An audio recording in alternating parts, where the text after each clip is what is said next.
자, 안녕하세요. 예, 다시 돌아왔습니다. 자, 저희가 앞에서 했었던 거 보면은 다른 지금 PPT가 올라와 있죠. 이거 4강 PPT입니다. 그래서 이거 옛날에 만들어 놓은 건데 너무 그때 PPT 만들면서 재미가 붙어서 이렇게 만들었나 본데. 자, 어쨌든 간에 아마 한 페이지 3개 정도를 제가 안 하고 지금 이거 새로운 걸로 넘어왔을 거예요. 그래서 이제 그 의료 분쟁에 관련된 얘기가 있는데 그거는 이제 나중에 이제 의료법이나 의료 분쟁 시간에 하기로 하고요. 뭐 지금 굳이 할 필요는 없을 것 같고 이제는 그 병원에 관련된 공급자들의 앞에서 했었던 거는 소비자들에 대한 환경 변화를 이야기했었던 것이고 지금은 뭐에 대해서 이야기를 하는 거냐면은 그 공급자, 그 중에서도 가장 큰 공급자라고 할 수 있는 뭐죠? 병원에서의 어떠한 환경 변화에 대해서 이야기하도록 하겠습니다.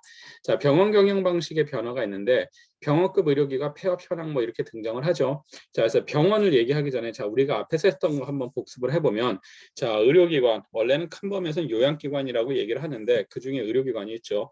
자, 의료기관에서는 1, 2, 3차로 나눠지고 그리고 가장 큰 거 의원, 병원, 종합병원, 상급 종합병원 나눌 때 뭐로 나눈다고 이야기를 했었죠? 무를 가지고 분간을 한다 그랬습니까? 네, 침상수를 가지고 분간을 한다 그랬어요. 그래서 침대수죠. 베드수를 가지고 분간을 한다고 이야기를 했습니다. 자, 그래서 29개까지가 의원이라고 이야기를 했었고 30개부터 99개까지가 병원, 그리고 100개부터가 종합병원, 그리고 뭐 300개부터가 상급 종합 뭐 이런 식으로 얘기를 했을 거예요. 그래서 가장 중요한 기준은 30과 100이에요. 30은 개를 넘으면은 뭐가 된다? 병원이 된다라는 것이겠죠.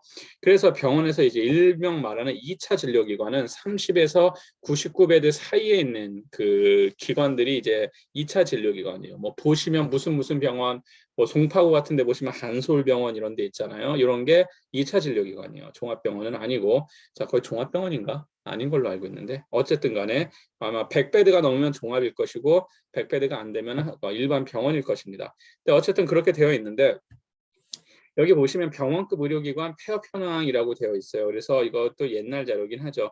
그런데 폐업 현황이 쭉 많이 올라가죠. 예, 종합병원들은 막 들쑥날쑥하는데 병원급들은 쭉 올라간단 말이에요. 그러니까 무슨 얘기냐면은 30에서 99베드 사이에 있는 병원들이 경영 상태가 굉장히 쉽지 않다라는 거예요.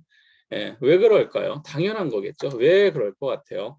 자, 원래 한국에서 이제 처음 만든 보건의료 시스템은 의원에서 이제 1차 진료기관 의원을 갔더니만 뭔가 해결이 안 돼. 그래서 간단한 수술이라든지 뭐 간단한 입원이야. 그러면은 동네 병원을 가라고 이제 2차 진료기관으로 가는 게 원래 원하는 이제 이상적인 그림이었죠. 그래서 그것도 아니고 더 심각하면은 그때 종합병원으로 넘어가는 시스템인데 사람들이 어떻게 하느냐. 처음에 의원 갔다가 안 되면 어떻게 돼요? 일반적으로 2차 진료기관 병원으로 안 넘어가고 다 3차로 넘어가죠. 종합병원으로 넘어간단 말이에요. 그러다 보니까 그 중간에 좀 애매모호한 사이즈의 병원들은 잘 안 될 수밖에 없어요. 예. 그러다 보니까 그거를 한때 전문 병원으로 뭐 육성을 해라 뭐 이런데 그것 솔직히 실패한 정책이긴 하고 어쨌든 간에 뭐 전문 병원으로 많이 바뀌기도 하고 뭐 이랬죠. 뭐 대표적인 게 여성 전문 병원 아니면 척추 전문 병원 뭐 이런 걸로도 뭐 바뀌기도 했습니다. 혹은 문을 닫아버리고 그냥 의원 스타일로 운영을 한다라든지 여러 의사들이 힘을 합쳐서 병원이 아니라 의원으로 뭐 유지를 한다든지 뭐 그런 것들도 있고 아니면 통폐합이 된다라든지 아니면 통폐합을 시켜서 종합병원이 된다든지 뭐 여러 가지로 변하긴 했었어요. 자, 병원 경영 방식이 변화하게 되는 가장 이제 첫 번째 이유들을 보시면 뭐 이런 게 있습니다. 고가의 의료 장비에 경쟁이 붙었더라. 경쟁적 도입이 되더라. 이거는 이제 1998년 한국이 이제 외환위기 맞기 시작하면서 이제 고가 의료 장비 같은 것들이 좀 많이 들어왔어요. 예, 그 당시에 뭐 예를 들자면 그 팍스 같은 경우도 그때 이제 많이 들어왔는데 뭐 그건 뒤에 설명하자 너무 길어진다. 근데 어쨌든 간에 그 장비들 같은 경우가 이제 고가를 막 들여오죠. 근데 고가 장비를 들여오는 이유가 뭘까요? 경쟁에서 이기기 위해서 온다라는 거예요. 네. 그렇다는 얘기는 뭐냐? 병원이 많아졌다는 뜻도 돼요. 병원도 많아졌고, 그리고 두 번째 종합병원도 많아졌고, 그리고 의원들은 더 많아졌고, 결국은 의료기관이 많아졌기 때문에 경쟁이 심하다 보니까 내가 경쟁에서 이기기 위해서 고가의 의료 장비들을 도입을 할 수밖에 없는 그런 시스템이 나타나게 된 게 가장 큰 이유겠죠. 자, 그래서 경쟁적으로 환경이 변했다. 이게 핵심이에요. 경쟁이 없으면은 그냥 뭘 해도 살아요. 쉽게 해서 우리 동네에 커피숍이 하나밖에 없어. 커피를 잘하던 못하던 어느 정도는 유지를 한단 말이에요. 왜? 혼자 하고 있으니까. 그런데 옆에 하나가 생기고 두 개가 생기고 세 개가 생기고 점점 많이 생겨봐요. 그러면 사람들은 거기서 좋은 곳으로 경쟁에서 우위에 선 곳으로 찾아가고 경쟁에서 뒤처진 기업들은 망할 수밖에 없는 거죠. 과거의 한국의 이제 보건의료 이 시스템은 굉장히 경쟁이 약한 시스템이었단 말이에요. 병원이나 의원이나 해서 자기네들끼리 나눠 먹고선 거의 굉장히 안정적으로 운영이 됐었죠. 그런데 그것이 어떻게 된다? 굉장히 경쟁적 환경이 된다. 경쟁적 환경으로 변했다는 건 뭐예요? 그만큼 경쟁자가 많아졌다라는 거예요. 그러면 그만큼 의원, 병원, 종합병원들이 많아졌다라는 뜻이겠죠. 네. 가장 중요한 이유는 많아졌다라는 겁니다. 그러니까 여러분들 보시면 동네에 뭐 주의 깊게 안 봤지만 잘 보시면은 의원 되게 많아요. 치과, 한의원, 내과 의원 굉장히 많아요. 아파트 단지 같은 경우에는 한 건물에 몇 개씩도 막 들어가 있단 말이에요. 그만큼 경쟁이 과도해진 거죠. 네. 자, 규모의 경제가 적용이 되더라. 중소규모 병원이 도산율이 증가하더라. 그래서 아예 의원이나 아니면 종합병원이 아니고 중소병원 같은 경우는 이도저도 아닌 상태에서 망하는 케이스가 많이 증가하고 있고요. 의료 환경에서 애매한 포지셔닝을 차지하고 있다는 거예요. 자, 여기서 중요한 단어들이 등장하는데 규모의 경제라는 게 등장하죠. 자, 규모의 경제는 사이즈로 싸우는 경제를 얘기를 해요.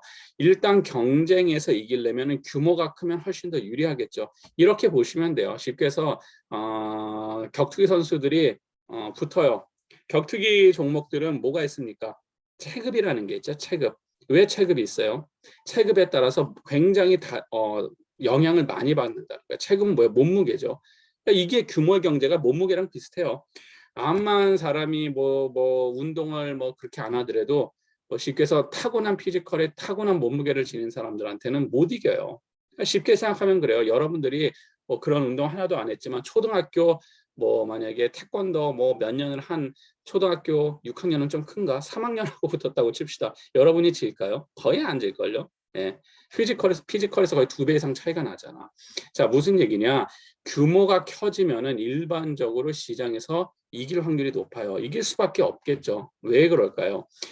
사이즈가 크다라는 거는 그만큼 많은 그 점유율을 지니고 있다라는 거고, 많은 점유율을 지니고 있다라는 것은 수익률 자체는 잘 뭐 모르겠지만 어쨌든 시장에 가장 많은 영향력을 미치고 있다는 것이겠고, 그리고 더 많은 자본이나 이런 여러 가지 면에서 우위에 설 수가 있거든요. 자, 그래서 어쨌든 규모의 경제가 적용이 되다 보니까 아예 큰 종합병원한테는 상대가 되지 않기 때문에, 그러면 누구랑 경쟁해야 돼? 의원하고 경쟁하게 하기에는 또 무엇인가 다르고, 그러니까 굉장히 애매하다라는 거예요. 그러다 보니까 중소병원들이 굉장히 많이 망했죠.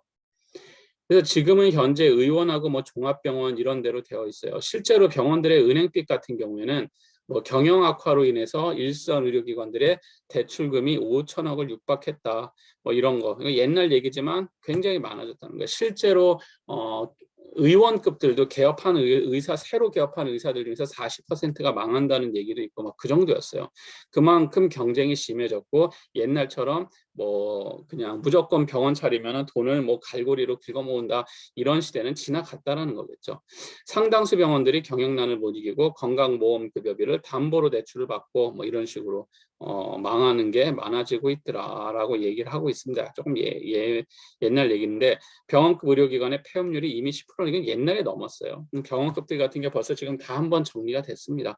그래서 살아남은 병원들은 지금 유지하고 있고 망한 병원들은 그냥 망한 거죠. 네, 뭐 그렇게 진행이 되고 있다라고 보시면 될 것 같습니다. 이게 좀 옛날에 만든 자료라 근데 비슷해요 내용들은. 자, 그 다음에 보건의료 인력 공급 확대. 자, 의료인 다시 한번 등장해서 얘기하죠. 의료법 제2조에 해서 5개 직종, 면허를 가진 직종 많이 늘어났다라는 거예요. 많이 늘어났다는 거. 자, 의료인에 누가 안 들어가는지 좀 고민됐었죠. 약사죠. 약사는 뭐로 나누냐? 약사법으로 구분을 해요. 그래서 약사, 한약사가 있는데 지금 한약사는 거의 의미가 없고, 그래서 약사는 약사법에 따라 나오고, 그 다음에 또 등장하는 게 하나 있죠. 의료기사. 그래서 이거는 정확하게는 의료기사 등이에요. 등. 그래서 등을 붙여주는 게 맞는데 의료기사와 등에 포함되는 직종이 있어서 그렇습니다. 자, 그래서 의료기사 등에 관련된 법률 제2조에 의해서 정의하고 있는데, 자, 의료기사는 누구냐? 임상병리사, 뭐 피라든지 이런 거 검사하는 사람들이죠.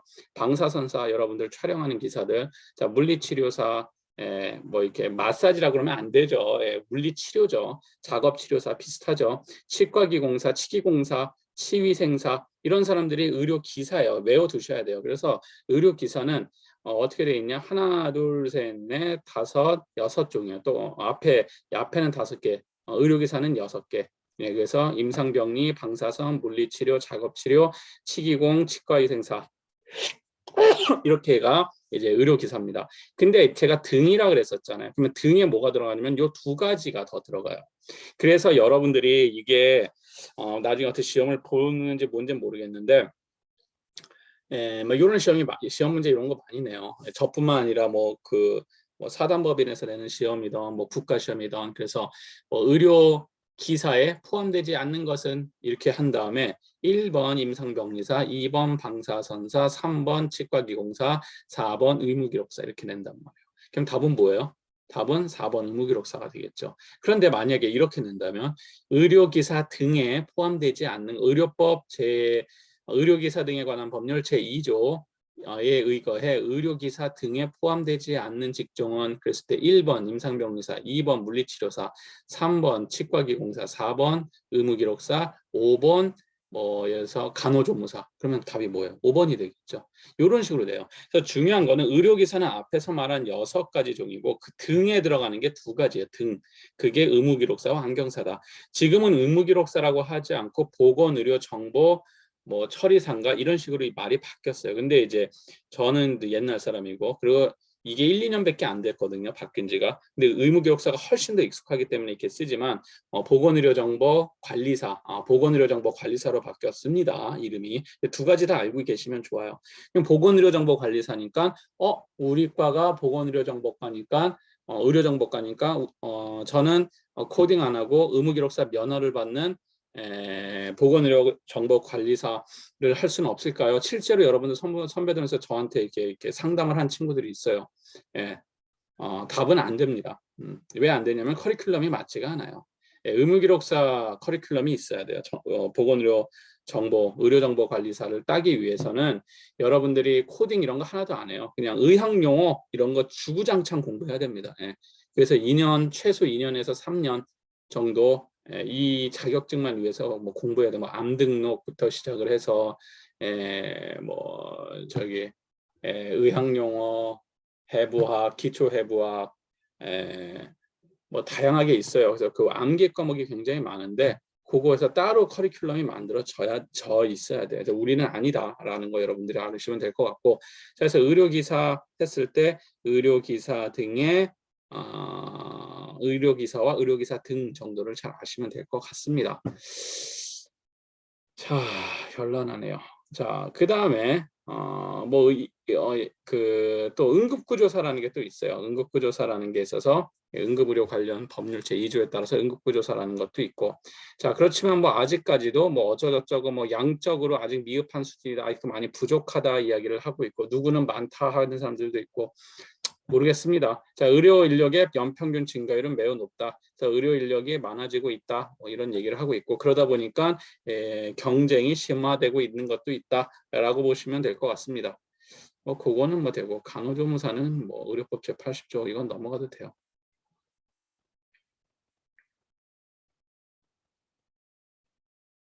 자, 그 다음에 이제 고용 형태에 관련 게 나와요. 그래서 이제 정규직과 비정규직이 반반 정도 된다는데 지금은 비정규직이 대략 한 65% 정도 됩니다. 65 정도 차지를 하고 있어요. 비정규직이 50%가 되질 않아요. 반이 안 됩니다. 병원에서. 갈수록 비정규직은 늘어나고 정규직은 줄어들어요. 병원에서 정규직이라고 할 수 있는 사람들은 거의 그 의사하고 간호사 정도밖에 없죠. 자, 행정직 직원들은 옛날에 입사한 사람들은 정규직들이에요. 그런데 뒤에 입사한 사람들은 다 비정규직으로 뽑습니다. 예. 예, 뭐 그렇게 알아두시면 되고 그 외의 직종들은 거의 대부분 비정규직으로 일한다라고 보시면 될 것 같아요. 자, 그래서 인건 그러니까 나중에 이제 병원에 관련된 인력에 관련된 걸 배울 텐데 이 병원 같은 경우에는 인건비의 비중이 굉장히 높죠. 사람이 하는 서비스다 보니까 경영을 하는 사람 입장에서는 사람을 줄이고 싶겠죠. 돈이 많이 나가니까. 네, 줄이고 싶단 말이야. 반면에 우리처럼 일자리를 찾는 사람들의 입장에서는 그건 되게 열받는 좀 그런 행위가 될 것이고 하지만 어쨌든 병원 입장에서는 인력을 줄이려고 하다 보니까 비정규직 형태로 많이 모습을 지니고 있다라고 보시면 될 것 같습니다. 그다음에 노사관계에 관련된 얘기, 이제 노동에 관련된 거 간단히 얘기하면은 뭐 노동조합과의 관계에서 직무 만족도와 생산성이 높은 관여, 뭐 집단적 인적 관리 뭐 이렇게 되어 있는데 요거는 나중에 여러분들이 그 원무관리 병원 경영학 시간에 1학년 때 입학하면 아마 2학기 때 배우실 거예요. 뭐 그거 할 거니까 넘어가도록 하고요. 이제 기술 및 사회제도적 환경 변화 보시면 의료 서비스 산업과 IT 기술의 발전은 뭐 아주 지금 잘 돼 있죠. 그래서 e헬스라든지 유헬스라든지 원격 모니터링이라든지 원격 진료라든지 뭐 이런 것들이 발전하고 있죠. 자, 그러면 여기서 여러분들이 e헬스와 유헬스의 차이점은 조금 알고 넘어가실 필요가 있는데 E와 U의 차이가 뭐예요? 둘 다 무엇인가 인터넷과 뭐 이런 것을 이용하는 것 같은데 e헬스하고 유헬스의 차이가 뭡니까? E는 알 테고 U는 보통 유비쿼터스의 약자거든요. 여러분들이 이제 IT 쪽 했으니까 알 것 같은데 무슨 차이가 있을 것 같아요? 요거를 이제 근본적 차이라고 하면은 제가 이제 설명을 할 때는 이렇게 얘기를 하죠. e헬스 같은 경우에는 그 이용하는 사람의 어떠한 의지가 많이 투영이 된다면 유헬스 같은 경우는 그게 훨씬 덜 투영된다 이렇게 얘기를 해요. 그럼 그게 무슨 얘기냐? 자, 유헬스를 유비쿼터스를 얘기할 때 가장 많이 얘기하는 게 센서 기술이죠. 센서. 자, 그러니까 쉽게 하면 이거예요. 내가 평상시에 나의 이렇게 핸드폰을 가지고 내가 혈압이라든지 내 건강 상태를 체크할 거야. 그래서 내가 재 보고선 내가 입력을 해요. 입력을 하고 이렇게 전자기기를 이용해서 그런 건 e헬스죠.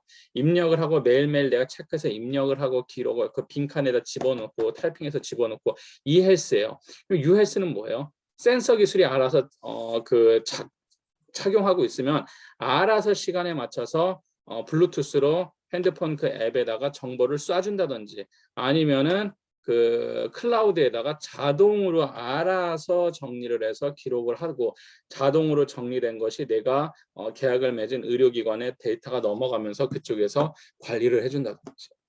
똑같이 인터넷이나 전자기기를 이용하지만 ULS 같은 경우에는 센서 기술을 통해서 내가 의도적으로 뭐 하지 않더라도 자동화 시켜주는 그러니까 e헬스의 어떻게 보면 업그레이드 버전이라고 보실 수가 있겠죠. 쉽게 해서 e헬스는 일기 쓰듯이 여러분들이 쓴다면 ULS는 자동으로 되는 거예요. 그냥 나의 그 기록에 따라서 생체 그 정보에 따라서 자동으로 이렇게 해주는 것 이것을 유헬스라고 이야기를 합니다. 요즘 많이 이제 중요한 그런 게 되어가고 있죠. 그다음에 원격 모니터링, 이제 원격으로 이제 모니터링을 해준다는 거. 이것도 여러 가지 방식이 있죠. 사람들이 데이터를 입력을 해서 그것을 데이터를 가지고 모니터링하는 것도 있고, 아니면은 이제 당뇨 환자라든지 뭐 아니면 여러 가지 만성질환 환자들 같은 경우에 몸에 IT 기기를 착용한 상태에서 혹은 변기 같은 데도 그런 거를 설치를 해놔요. 그래서 소변을 보면은 그거 소변을 가지고 자동으로 데이터가 전송이 되는 뭐 이런 시스템도 벌써 한 20년 전부터 되기도 하고 그랬습니다. 그래서 근데 이게 얼마나 정확하냐의 문제 때문에 이제 비싸고 각 경제적 측면 때문에 상용화가 되느냐 되지 않냐 뭐 이런 얘기는 있지만 벌써 기술은 20, 30년 전에 벌써 나온 것들도 굉장히 많아요. 이런 게 원격 모니터링이죠. 떨어져 갖고 모니터링 해주는 거. 자, 원격 진료라는 게 있습니다. 자, 여기서 이제 뒤에 이제 원격 진료가 등장할 거예요. 그래서 이건 좀 이따 얘기할게요. 중요한 얘기다 보니까. 자, 어쨌든 기술 집약적 산업으로 전환이 됐고 원격 의료가 등장을 할 겁니다. 병원 정보화의 가속화. 원격으로는 뒤에 나오는 걸로 제가 기억을 해서 좀 이따 할 거고, 병원 정보화의 가속화라는 거는 병원 조직이 대형화가 된다. 그리고 업무가 세분화가 되고 자료 저장 처리 분량이 증가하다 보니까 정보화가 아주 빨라지고 있다. 자, 이런 거를 여러분들이 도와주기 위해서 아니면 이런 쪽 시장에 진출하기 위해서 무엇을 하는 것이냐? 이과에 와서 공부를 하는 것이겠죠. 그래서 코딩이나 이러한 IT 관련된 프로그래밍 과목을 잘 배워두세요. 예. 제 과목보다 그 과목이 어떻게 보면 더 중요해요. 실제로 IT 과목들이 여러분들이 하는 데 있어요. 제 거는 뭐냐면 도와주는 과목이죠. 여러분들이 IT 쪽에 이제 기술을 배우지만 그게 일반적인 거와 다르게 보건의료 쪽에 가기 위해서는 보건의료적인 지식이 있어야 되기 때문에 그것을 제가 이제 메꿔주는 역할이지 제 과목이 메인이 되는 건 절대 아니야. 저나 이제 BIT과 IT 과목을 가리키는 교수님들 과목이 메인이 되는 건 절대 아닙니다. 암만 제 과목이어도 제가 뭐 이렇다라고 말은 하면 안 되겠죠. 사실은 실제 여러분들 IT 쪽에 굉장히 많이 공부를 하고 코딩이나 이런 쪽에 노력을 많이 하셔야 돼요. 네, 그렇게 하는 것이고, 자, 다양한 병원 정보 시스템들이 등장을 하죠. 뭐 제가 아까 얘기했던 OCS라든지 처방 전달 시스템, 오더 커뮤니케이션 시스템의 약자입니다. 자, 무슨 얘기냐? 옛날 옛적, 뭐 호랑이가 담배 피던 시절까지는 아닌데, 이런 게 있죠. 이제 병원에서 제가 이제 그 병원에서 처음 일할 때 저는 이제 군병원에서 처음 시작을 했죠. 병원에서 일을 했는데 그때는 이제 어땠었냐 그러면 처방전이 나와요. 좋은 나름 한국에서 굉장히 유명하고 큰 병원이었는데 그 처방전이 나오면은 이렇게 뭐 예를 들어 이게 처방전이라고 칩시다. 이렇게 뭐 처방전이 나왔다 그러면은 이 처방전이 나온 것을 가지고 의사가 처방전을 써주죠. 손으로 쭉 써줘요. 처방전을 나한테 줘. 처방전을 들고선 어떻게 해요? 주사실을 가든지 아니면은 촬영을 하러 가든지 엑스레이 촬영을 하든지 아니면 약을 바로 타러 가든지 옛날에는 의약분업도 잘 안 돼 있었거든. 그러면 약을 타러 가면은 요거를 처방전을 뭐 쉽게 해서 처방전을 갖고 약국에다 그냥 줬다고 칩시다. 지금 여러분들 하는 거랑 똑같아요. 일반 의원에서 하는 거. 그러면은 처방전을 주면은 뜨드득 해서 약을 조리해서 주죠. 이랬는데 병원에서 이게 어떻게 되냐면은 약뿐만 아니라 병원 내에서 움직일 때는 처방전이 환자한테 주지 않는 거예요. 뭐로 돼요? 다 인터넷으로 돌아가는 시스템이죠. 그러니까 다 인트라넷으로 그냥 돌아가는 거예요. 그래서 환자가 이 처방전을 가지고 안 해도 된다. 이 처방은 약 처방만 있는 게 아니에요. 여기서 여러분들이 하나 꼭 짚고 넘어가야 되는 게 병원에서 말하는 처방 전달 시스템 했을 때 오더 처방이라는 거는 병원에서 일어나는 모든 것이 다 처방이라고 보시면 돼요. 그럼 이 처방전은 누가 씁니까? 의사들이 쓰는 거예요. 그러니까 쉽게 해서 인간의 신체로 따지면은 뇌의 역할을 하는 게 의사들이고 손발의 수족의 역할을 하는 게 간호사들이에요. 간호사들하고 의료 기사들이에요. 실제로 그렇게 움직인단 말이에요. 그러면 뇌만 있다고 사람이 살 수 없죠. 손발만 있다고 살 수 없죠. 다 자기의 역할이 있다는 거예요. 근데 어쨌든 간에 명령을 내리는 거는 이제 의사들인데 그 의사들이 그냥 말로 내리냐 그게 아니라 다 처방전으로 내려요. 왜냐하면 증거가 있어야 되죠. 자, 그래서 이 처방전이 옛날엔 다 종이였다면 지금은 다 어떻게 된다? 타다닥 컴퓨터 모니터로 치면 자동으로 넘어가는 시스템. 이것을 OCS라 그래요. 지금 현재는 거의 모든 병원들이 다 OCS 시스템으로 굴러갑니다. 그래서 이제 OCS. 자, 그런 다음에 이제 원격 진료 앞에서 나왔었죠. 이거는 뒤에 또 등장하니까 얘기할게요. 중요한 내용이라 아마 오늘 이거를 설명할 수는 없고 여러분들하고 오프라인에서 설명을 하든지 다음 주 수업에서 설명을 하든지 할 것 같은데 하여튼 이런 게 있고요. 그 다음에 자가진단 그 서비스라 그래갖고 자가진단 소프트웨어를 개발을 한다든지 공용 임상정보 시스템을 개발을 한다든지 뭐 소셜미디어를 활용한다든지 한데 이제 중요한 건 이제 원격 진료나 OCS 이런 게 있다라고 보시면 될 것 같습니다. 자, 그 다음에 정부 규제에 관련된 내용들이 등장을 하죠. 자, 보건의료에서 이제 지금 하고 있는 거는 까먹지 마시라고 다시 집어드리는데 공급자 측면에서의 환경 변화예요. 공급자 측면 병원에서 환경 변화인데 정부 규제 같은 것들도 일어난다. 그래서 정부 정책이 영향을 되게 강하게 미치죠. 그래서 법규의 제정 및 개정하든지 규제를 한다든지 의료 시장에서의 정부가 개입을 하고 굉장히 강하게 개입을 하죠. 의료는 뭐 이게 약간 공공 서비스라는 개념도 강하기 때문에 정부에서 굉장히 적극적이고 강하게 개입을 합니다. 대표적인 것 중에 하나가 건강보험 제도라든지 건강보험 수가를 결정한다. 쉽게 해서 가격이라고 얘기했잖아요. 가격 결정하는 거야. 의사들은 10,000원 받고 싶어. 그런데 국가에서 안 돼 임마 그러면서 5,000원에 하자. 그러니까 그건 말이 안 되지 않습니까? 그러면은 그래 6,000원 해서 6,000원 이렇게 하는 거예요. 그래서 건강보험 수가를 결정을 한다라든지 의료 광고는 제한을 많이 둔다든지 경쟁을 못하게 만들어 놓는다든지 여러 가지 규제가 있습니다. 자, 그러면은 건강보험 수가는 왜 그렇게 싸게 결정하죠? 앞에서도 얘기했지만 돈이 없으니까요. 싸게 공급하고 싶은 거예요. 쉽게 얘기하면은. 아니면은 너무 많은 돈을 병원에 떼어줘야 되기 때문에. 자, 이렇게 되어 있습니다. 자, 이런 것 때문에 이제 의료 민영화 얘기도 나오죠. 아, 그게 아니라 그럼 다 풀어줘라. 다 풀어주고 우리가 가격도 정하고 할 테니까 돈 있는 사람들 대상으로만 그러면 의료 서비스 진행하겠다. 민영화 해달라. 민영화가 되냐? 민영화 되지 않습니다. 앞에서도 얘기한 거 다 잘 생각해 보시면 이유를 알 거예요. 민영화라는 건 제가 법인 그거는 이제 실강에서 제가 얘기하겠지만 법인 문제 그게 얘기했었죠. 첫 시간에. 민영화 문제가 또 나오기도 하고 광고도 어디까지 풀어줄 것이냐. 어디다 광고하는 괜찮냐? 인터넷은 괜찮냐? 버스 벽면은 괜찮냐? 지하철 벽면은 괜찮냐? 지하철대는 괜찮냐? 이런 거 갖고 또 예민한 문제들이 있겠죠. 그거는 뭐 나중에 의료 광고 얘기할 때 하고요. 이거는 이제 개론 시간이라 간단하게만 찍고 나면 여기까지 하고 마치면 되겠다. 자, 앞에서 우리가 원격 진료 핵에서 제가 뒤로 가서 얘기한다 그랬었죠. 이거는 아주 옛날부터 핫한 이슈예요. 원격 진료가 해야 되느냐 말아야 되냐. 근데 잘 보세요. 앞에서 우리가 얘기했을 때 원격 진료라고 됐다. 이건 원격 의료라고 나오죠. 자, 무슨 얘기냐? 사람들이 단어를 막 뒤섞었어요. 근데 지금 여러분들이 명확히 갈아두셔야 되는데 의료는 의료의 범위 안에 진단, 치료, 예방이 들어가죠. 진단이라는 게 진단, 치료가 쉽게 해서 진료예요. 그렇죠? 그러면은 원격 의료와 원격 진료하면 원격 의료가 더 큰 거예요. 자, 그러면 한국은 지금 현재 원격 의료가 가능합니까? 불가능합니까? 라고 물어본다면 가능해요. 다 가능해요. 딱 하나만 안 되는 거예요. 뭐가 안 되는 거냐? 원격 진료만 금지되어 있는 거예요.